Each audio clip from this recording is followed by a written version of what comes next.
This is INCRadio DCEM 954, the voice of truth, the official radio station of the Church of Christ or Iglesia ni Cristo.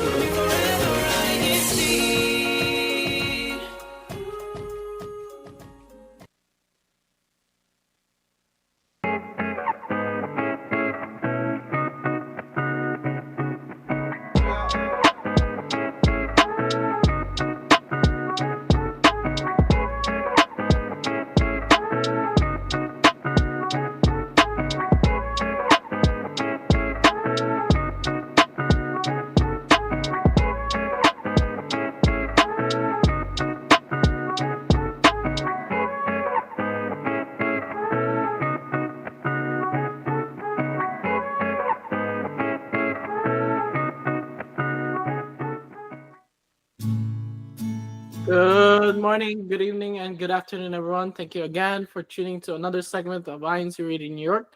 My name is Brother Lance Marinas, your host for today's episode, and with me on today is Sister Abigail Hidalgo, where we'll be talking about Wonderwell top tips for safe travels. How are you doing today? Before we get into the main topic, Sister Abby? I am doing okay today. Good morning, good afternoon to everyone. It's actually a lot cooler in Connecticut. It's been quite warm and humid, and surprisingly, this morning it was nice to have a nice morning walk. So I was actually kind of excited to be outside this morning. I don't know, how about you, Brother Lance? I feel like it's always cooler in Rochester. No, Maybe. surprisingly warm throughout this week. I usually don't have to turn on the AC that much on the house, Hmm. but the last few days we've been turning on the AC because it's been very warm in the afternoon. I think it stayed for the last 2 weeks. It stayed around upper 80s, even Mm. night. So, but lately, the last few days we've been getting in the 50s in the later in the evening. So it's kind of nice to be back in that normal weather where it's warm in the mid afternoon, but it gets cooler at night. But yeah, it's been nice. It's not raining lately. I know there's been flooding in New Jersey and certain parts of New York City area. So hopefully you are all safe who are there. But for us here, we haven't been raining so much lately. So it's nice to have the sun out and to enjoy the summer at this point of time. That's good. Yeah. Yeah, like it's summertime, so weather it could be nice and it could be kind of, a little bit chaotic and random depending on where you live and whatnot. That's very true. And we are talking about summertime, so we are talking about top tips for safe travel. So vacation doesn't have to mean abandoning your health. In this episode, we're talking about wellness on the go, the airport snacks, a hotel workout to beat out jet lag, and staying grounded when your routine goes out the window.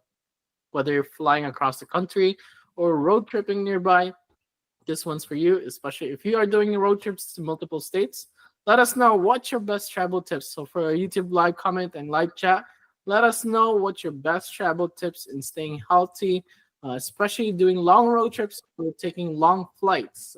That's a big thing because even if it's a short trip, there's a lot to stay healthy also. So how do you personally stay healthy while traveling, Sister Abby? I It's kind of hard to be honest. I feel like no matter what, I always feel a little bit under the weather, at least the first day. I know some people have a routine where they take a lot of supplements before they go traveling just to, boost up their immune system. So you can do that. Some people swear by it. I think it's sometimes just taking at least a good rest before you travel, because sometimes you are last minute packers or you don't get enough sleep the night before your flight or the night before you travel, just for last minute stuff. So I feel like you at least should try to be well rested before you start traveling. Some people, like to wipe down their, if you are traveling on the plane or train or whatnot, wipe down the surfaces that you'll be sitting at. And I think the biggest thing is probably keeping well hydrated, so because, you get a little bit dehydrated when you're traveling because you don't want to get up to go to the bathroom or stop on a rest stop when you're traveling. Um, but I guess there's like certain things that I just try to rest and, just try not to stress out too much before I travel. How about you, Brother Lance? Yeah, it's very hard to stay healthy while traveling. Cause like for me, it's a time for me to mentally check out from everything responsibility wise. So it's hard, but we try to maintain healthy. If I'm taking a long flight, at least if I'm in a layover, I try to do as much walking as possible. Especially if there's a long layover time. I mean, if it's very short, you just have to run from gate to gate. So that's the only way you can but apart from walking around the airport lounges and stuff, I try to stretch also because especially if you're taking a long flight or like if you're going to the Philippines where it's a full 24-hour flight, your legs start to feel numb somewhere between the 5 hour mark. So that's for me. Try to stay healthy that way. In terms of driving, as much as I want to avoid stopping, you do have to stop constantly. I know the recommended is like you stop every 2 hours or so you don't feel as tired the next day. Because if you just continue on plowing through that driving, especially if it's more than 5 hours or more than 3 hours of driving, it takes a lot of toll on your body because you're in a constant position. Especially if you're the one driving, you can't really move that much as the passengers in the back or the one sitting in the front. You're driving, you're constantly just kind of in this steady position where your whole body is just trying to also focus at the same time on the road and trying to keep the car safe while driving. So it's hard for the drivers to stay healthy at the same time while traveling. But as much as possible, if I can squeeze in the 5 hours, 2 or 3 stops, uh, time allowing, I try to do that so they can use the bathroom, get hydrated, and also be able to stretch out because your muscle is going to be tense the next day if you don't. Yeah. I mean, like for long flights, especially, there's always a concern about, using the bathroom. So like Sister Joyce says, need to choose the plane seating wisely when it comes to staying hydrated. Yes. So that's, you know, aisle seat versus window seat. Also, with long flights, there's always concern, like in the medical aspect, is developing clots in your in your legs. So you want to do like simple exercises to keep your legs moving. If possible, get up from your seat and just like walk a little bit and throughout the plane, if it's possible. Obviously abide by like the rules, and if there's turbulence or whatnot. And sometimes there's like in-seat stretches and in-seat exercises on the plane that you can do to kind of keep your muscles like loose and prevent those blood clots from forming. So I guess that's another thing to do, when keeping healthy when you're traveling. And then Yeah. Sister Joyce said that you are the master road tripper, I think, because you do a lot of road trips. Well, especially you're upstate New York, so you have to drive a lot, right? Yeah. There's no choice, Sister Joy. There is no choice. And Rochester flights are mostly domestic, so like it's very hard. Like if it's within 5 hours of driving, I rather drive because you're stuck in the airport longer than you're supposed to if you're like, especially if you're like just going to Toronto or like going to New York City. You're more Mm. likely. Well, I guess New York City there's a direct flight from Rochester, but any other state that's within the 5 hour region, it takes longer. So Mm. there's no avoidance to driving around.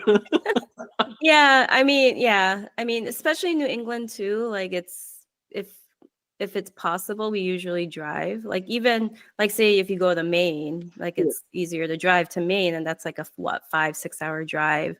Instead of going to the airport, there's really no direct flight. Or I'm getting into like doing train rides. I don't know, even though it takes longer because you have all the stops in between. But there's like a train. I took a train from Baltimore all the way up to Connecticut, but that was because my flight got canceled and was rescheduled for Tuesday. And I had to go back to work, so I had to book a train back up home. So the train is nice. It's not bad. If only we had like a high-speed train like in like Florida or like in Japan or whatnot, that would be nice to experience as well. So Yeah, if only if the American rail system will improve. Yeah, I would think I would rather sometimes if it was more convenient or faster, I think I would prefer a train ride because then you can see like the landscape, you know. But Yeah, anyways, that's besides the point. yeah, Um, I do like trains too. Although I have never ridden in a train that's long enough on a road trip. Uh, maybe I'll. That's one of the things that I have to check off my bucket list. yeah, Yeah, as much as driving is nice, it's hard to be the driver because yes, you're stuck in one position and you have you to have to do stay awake. you have to stay awake, especially if it's late at night. But Yeah. knowing that, what are your travel snack MVPs or most valuable player that balance nutrition and convenience for you? I when I'm traveling, I really don't eat that much. It's usually because my flight, usually if I use take a flight, it's early morning. So I just get a coffee because that's I need a coffee before anything. So I usually drink a coffee and get whatever free snacks they give you on the plane. But sometimes I don't even eat those because I'm not really hungry. Maybe because I'm stressed or anxious about traveling and whatnot. But I guess if you like nuts or if you're not don't have any nut allergies, nuts is a good source of nutrition. Some people pack like vegetables, like carrot sticks, celery, cucumbers. Obviously, you have to abide by the liquid rule, so you can't really bring like a lot of like soups or something like that. Um, and like I always bring an empty water bottle so that I just fill it up at the airport, just again to keep hydrated. Because things are a little pricey in the airport to buy a bottle of water. Yeah, yeah. I mean, like if the water, I think the last time I was in the airport, the water bottle were like $8. So that's if you can bring your own bottle and just make sure you don't fill it before you get through the TSA. It's a good way to stay healthy. For me, trail mix is the one that I like to take, especially for a road trip. Mhm. But if it's my car that I'm taking, I usually don't eat because there's a lot more mess for me to clean up afterwards. If it's a rental car, I don't care. I eat as much as possible in the rental car. But if it's my car, then I have to clean up afterwards, and it's more annoying rather than trying to eat through the whole driving. So I avoid that as much as possible because it's hard to clean up your car afterwards, especially if you're eating like crummy snacks. It gets into the nooks and crannies of the seats, and where it's like an hour of cleanup of vacuuming usually that I take, it becomes to 2 to 3 hours of car detailing. So if it's my car, I avoid eating at all costs. But if I'm taking a rental car, I do try to bring snacks that's on the go that I can eat, like granola bars as much as possible, because you can just snack on that and be good. But it's very hard to also stay healthy and to have a nutritional diet, because most of the rest stops or even if the airport airport food is not very healthy either. So you have very limited choices in terms of the food that you can eat. If you're willing to try to stay healthy as much as possible, I guess get the like more nutritional value kinds of food like a chicken wrap maybe or like a salad. But at the same time, again, you're on vacation, so Yes, I mean, some people pack, hard-boiled eggs, to get your protein. Because you also have to think about like food safety. What can you bring that's gonna be non-perishable? Because I don't know if well, for road trips, you can have a cooler and an ice pack and whatnot. But if you're flying, I think it's a little more challenging to bring your own food unless you already brought, you have food that's can be outside the refrigerator for quite some time, so, or those snacks. yeah. If you're coming from out of the country to the airport, also America does not allow any meats. Yes, yes. So if You're you're gonna find it traveling the hard abroad, way. you have to be careful on what food you bring. I think it has to be like packaged, or it can't be like, there's certain meats, cheeses, like fresh food, like vegetables or a fruit or something. You have to know the agricultural laws if you're going abroad, just to make sure that you don't get the worst. I guess you could get fined, but I think they just confiscate it, right? Yeah, because last time we were coming from the Philippines and we forgot we had the double with us. Oh, And we brought it all the way to Detroit, and you don't get fined under your first offense, but you do get a red mark on your passport every time you come in, and you have to go through a more rigorous TSA than just like going through a line. So oh, when okay, you all get to right. the agricultural checking and stuff, it becomes a hassle. So as much as possible, just avoid bringing food if you're coming from a different country into America, especially because they are very strict with their agricultural policies. So just be aware of that. Just buy the airport food if you're coming to the United States. So Yeah. Um, apart from that, how do you deal with jet lag or changes in sleep patterns while traveling? I mean, as I get older, it's hard for me to adapt as quickly as before. But I try to go on the schedule of where I'm traveling to.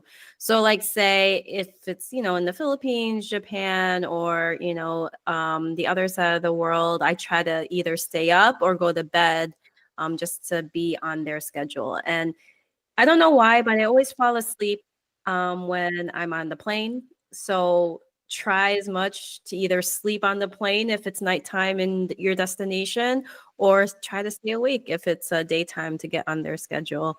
Um, I think that's the best way to avoid jet lag. I know it's hard because your internal body clock, but I think those are some like tips that you can do or try to use. Yeah, I try to do the same. As much as possible, not sleep the night before or have very minimal sleep just to function throughout the day. And then I try to sleep at the same time as the time zone that I'm arriving to, just to avoid jet lag because it's very hard, especially at an older age. It's hard to get back into a rhythm of sleeping for a while. I'm sure the younger kids can easily just adapt to the changes in jet lag. Yeah. Sister Cheyenne says, I feel I'm always okay traveling there and adjust well, but coming back home takes me a while.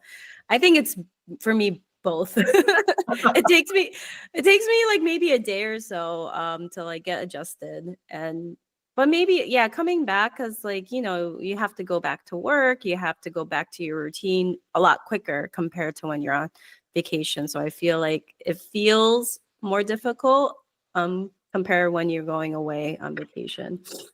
I know there's also been studies that they say that you should eat on the same time zone that you're expecting to arrive in Oh, yeah. to alleviate the jet lag more and to also drink as much fluids as you can. Yeah, that makes sense. I mean, try to get on their routine so that Yeah. your body gets used to what you're going to do abroad or if you're changing that big of I feel like also the drastic change in time zones is easier to adapt compared to like shorter. Yeah. Like like for us from here to California, it's like only 3 hours. And I feel like I adjust more have more difficulty adjusting to California and coming back compared to like going, Europe or Philippines or whatnot. And like 1 hour if you're traveling to like central time zone, it's not that bad. It just confuses me a bit.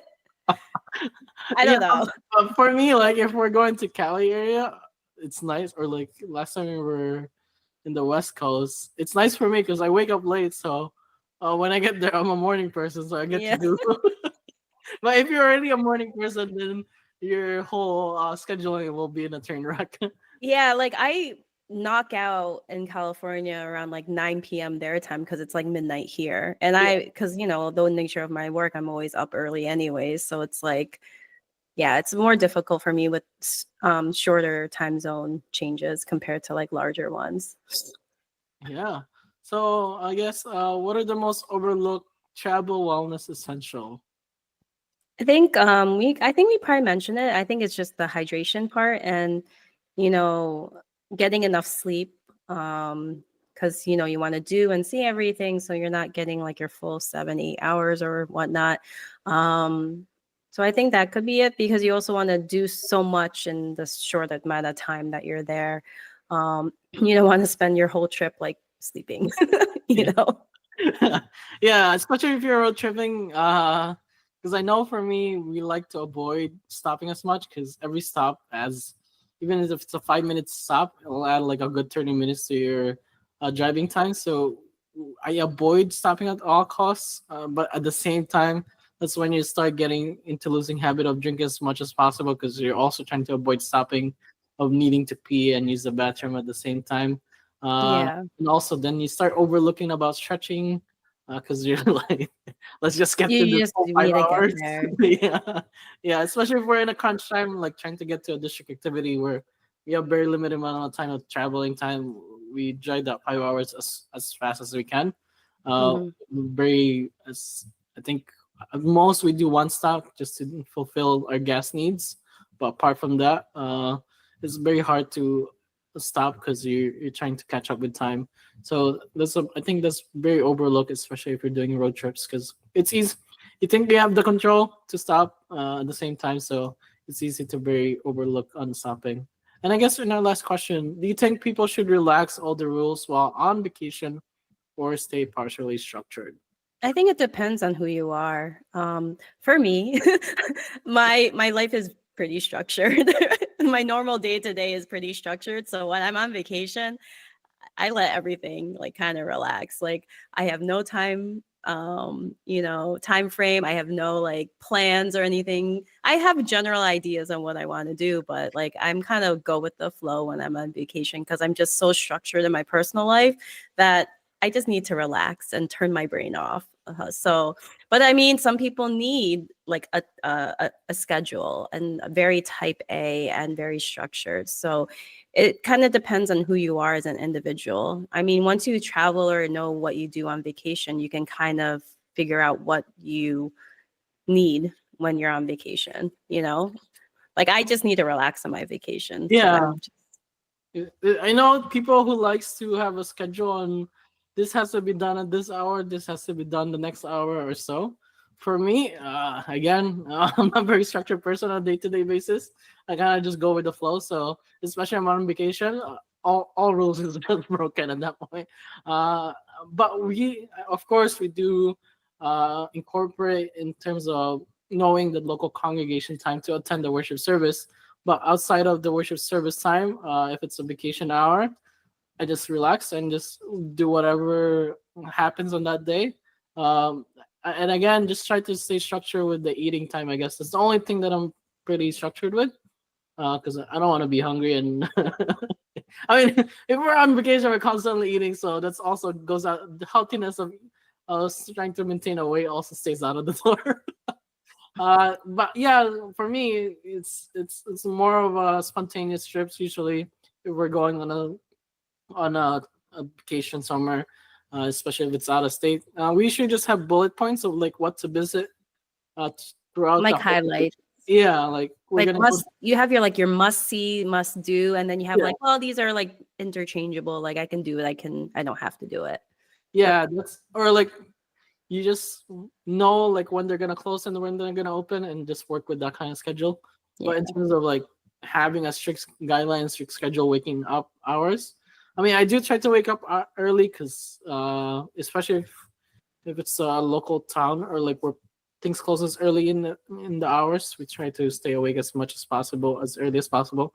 But usually, if we are vacationing in the West Coast, I'm awake early in advance because of the change in schedule again and change in time zone. So, yeah, for me, it's relaxed. All rules are relaxed. But for Yeah, I other guess you people, just have to know what you want and who you're traveling with and what meshes well with your general plan when you go on vacation.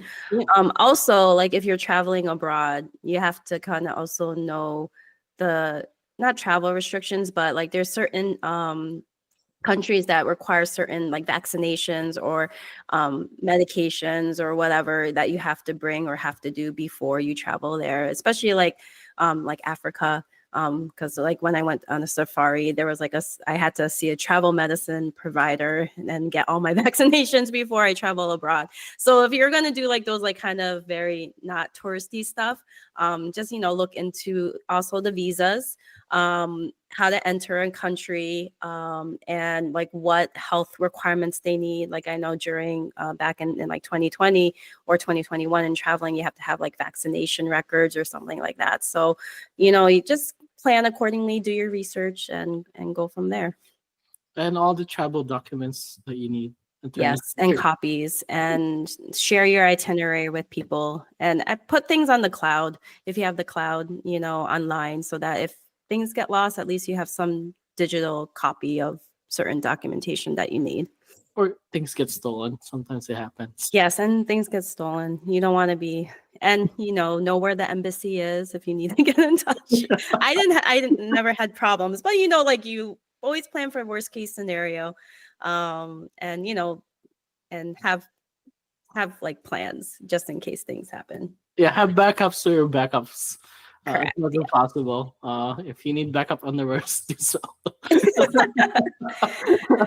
And also, there's another thing, like especially if you're doing I know it's winding down. Just also make sure what is available in the country that you're traveling. So like there's certain countries that don't have like certain medications. So bring the acetaminophen, bring the ibuprofen, or any stomach medication you may need, just in case, because sometimes they're not readily available in certain countries that you're traveling to. Yeah. Anything else, Sister Abby? I think we're trying to close out. I know we like to talk about traveling, right? No, I think that's it. I mean, we appreciate all your comments in the chat. Thank you to, I believe, Brother Don's on, Brother Chris. I think there's Brother Chad, and Sister Rewa, Sister Christine. Thank you for being so active in our YouTube live chat. Yes. So we can close out. Yes, and just before we close out, shout out to the brethren of local congregation Rochester and Syracuse. They've been asking me to make a shout out for them. And Buffalo. Shout out to Buffalo too. Buffalo Extension. So there you go. There's your shout out for the week. All right. This is Abby. All right, so I guess that's all for today's show. Thank you for tuning in. Thank you to the Church of Administration for giving us a platform like this to share and speak about interesting topics like these. Don't forget to catch us again next Saturday at 11:30 a.m. Eastern Time, or Sunday at 11:30 p.m. Philippine time. And yes, greetings to our beloved Executive Minister, Brother Eduardo B. Manalo, and our current Deputy Executive Minister, Brother Angelo Rania Manalo. Also greetings to our INC radio station manager, Brother Wally Taray, and our executive producer, Kuya Manly Andaya, and especially to our district minister, Brother Sheridan Sandos, and to our assistant district minister, Brother Neil Pratik Omeda, and to our CFO advisor, Brother Jason Flores, and to our DMM advisor, our district multimedia advisor, Brother Christopher Ornedo. And this brings us to the end of our show today. Have a good day, good afternoon, and good evening, everyone.